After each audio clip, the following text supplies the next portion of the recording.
बता रहे हैं। एक बिंदु क्या है, वो है, इस पर एक आवेश कैसा है, एक आवेश Q है और दूसरा आवेश कैसा है, दूसरा आवेश V प्लस Q है। तो यहाँ पर क्या होगा, जब इस Q आवेश को हम क्या मानेंगे कि यह अनंत पर है। यह कहाँ है, यह अनंत पर है, यानी दोनों आवेश के कारण उत्पन्न प्रतिकर्षण बल के कारण दोनों के बीच की महत्तम दूरी को क्या कहा जाता है, अनंत कहा जाता है। क्या कहते हैं, अनंत कहते हैं। तो यह Q आवेश जो है यह कहाँ पर है, यह अनंत पर है। अब अगर इस Q आवेश को हम किसी बिंदु P पर लाना चाहते हैं, इस Q आवेश को क्या करेंगे, किसी बिंदु P पर लाना चाहते हैं, तो अब हमको क्या होगा, जितना परिमाण का प्रतिकर्षण बल लग रहा है कि नहीं, the magnitude of repulsion force between Q and Q, तो हमको क्या करना होगा कि उसी परिमाण का एक बल विपरीत दिशा में लगाना पड़ेगा।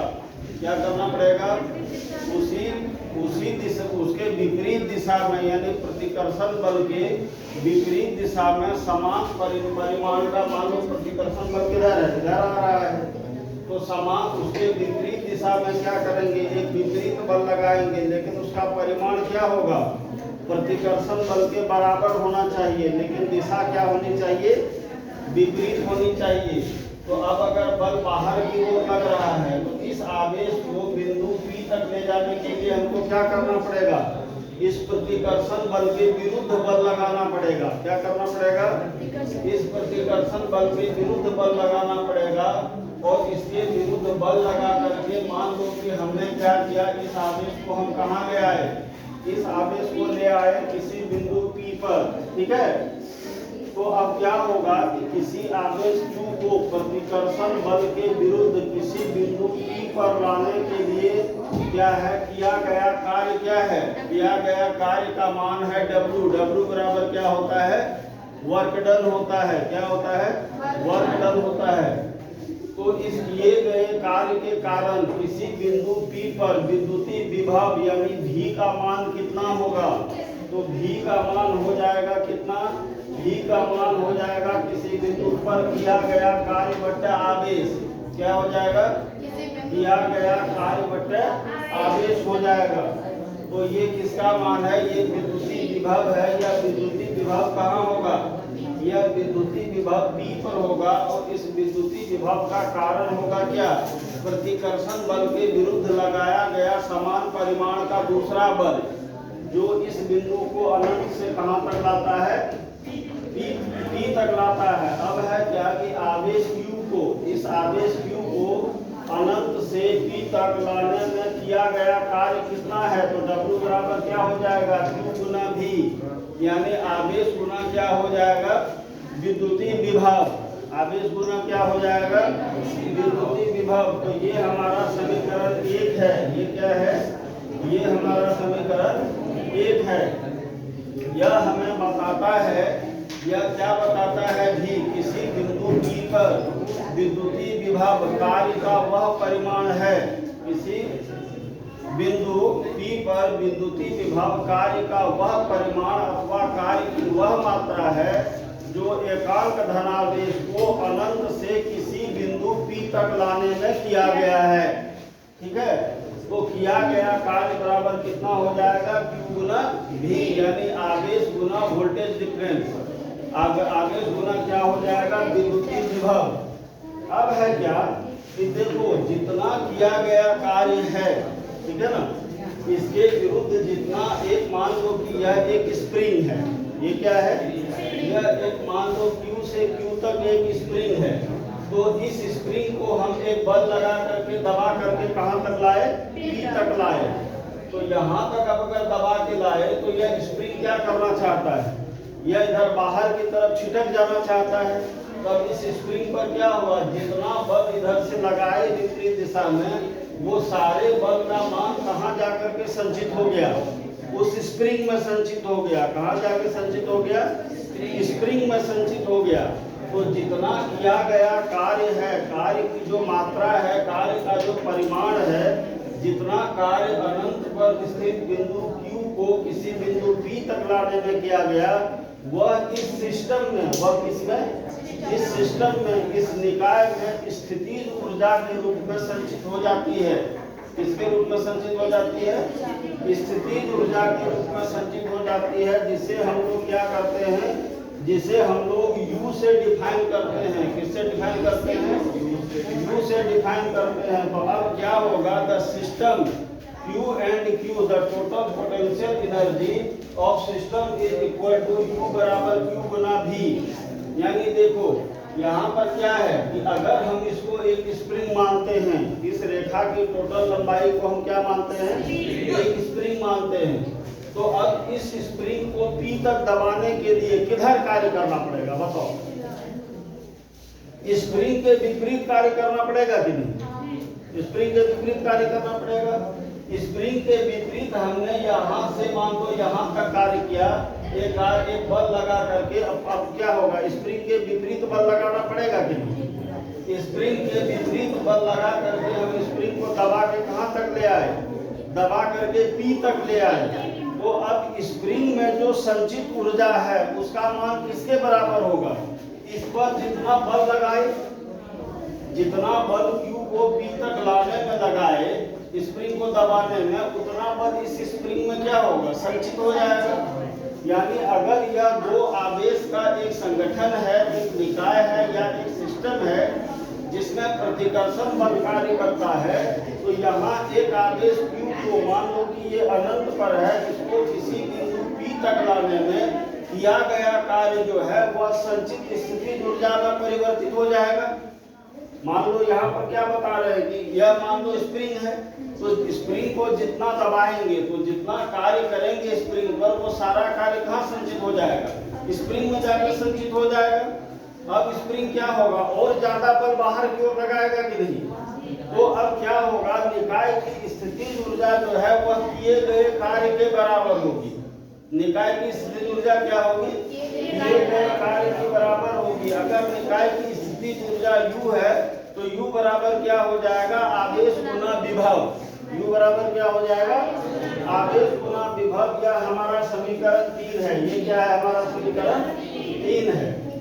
अब अगर हम क्या करते हैं, विद्युत विभव का SI मात्रा ज्ञात करें, तो विद्युत विभव बराबर क्या है, किया गया कार्य बटा आवेश। ठीक है, यानी किसी एकांक धनावेश को अनंत से किसी बिंदु P तक लाने में किया गया कार्य विद्युतीय विभव के बराबर है कि नहीं? फिर से बता देते हैं कि विद्युतीय विभव किसी आवेश Q को अनंत से किसी बिंदु P तक लाने में किए गए कार्य की मात्रा अथवा कार्य का परिमाण है। ठीक है, तो अब विद्युतीय विभव जो है, यह विद्युतीय बराबर कितना, विद्युतीय विभव V बराबर कितना हो जाएगा, किया गया कार्य बट्टा आवेश। अब कार्य का SI यूनिट क्या है, कार्य का SI यूनिट है जूल। क्या है, जूल। और आवेश का SI मात्रा क्या है, कूलम। तो इसका SI मात्रा क्या हो जाएगा, जूल बट्टे कूलम। क्या हो जाएगा, जूल बट्टे कूलम। तो जूल बट्टे कूलम बराबर क्या हो जाएगा, वोल्ट। जूल बट्टे कूलम बराबर क्या हो जाएगा, वोल्ट हो जाएगा। तो 1 वोल्ट बराबर क्या हो जाएगा, 1 जूल बट्टे 1 कूलम। 1 वोल्ट बराबर क्या हो जाएगा, 1 जूल बट्टे 1 कूलम। यानी 1 वोल्ट क्या हो जाएगा कि जब 1 कूलम, जब क्या हो जाएगा कि 1 कूलम की धारा को 1 कूलम को लाने के लिए अनंत से इस बिंदु P तक लाने में किया गया कार्य कितना है, P है। यानी किया गया कार्य कितना, जूल है। किया गया कार्य कितना है, जूल है। 1 कूलम आवेश को लाने में किया गया कार्य कितना है, 1 जूल है। तो अगर 1 कूलम आवेश को लाने में 1 जूल कार्य किया जाता है, तो यह किया गया कार्य पर विद्युतीय विभव 1 वोल्ट के बराबर होता है। यह विद्युतीय विभव किसके बराबर होता है, यह 1 वोल्ट के बराबर होता है। तो 1 वोल्ट बराबर क्या हो जाएगा, वोल्ट बराबर फिर हो जाएगा जूल बटे कूलम, यानी किया गया कार्य बटे कूलम आवेश। ठीक है, तो ये हो जाएगा 1 वोल्ट बराबर 1 जूल बटे 1 कूलम बराबर 1 जूल पर कूलम। कितना हो जाएगा, 1 जूल पर कूलम। यानी 1 कूलम आवेश को अनंत से किसी बिंदु P तक लाने के लिए कितना कार्य करना पड़ता है?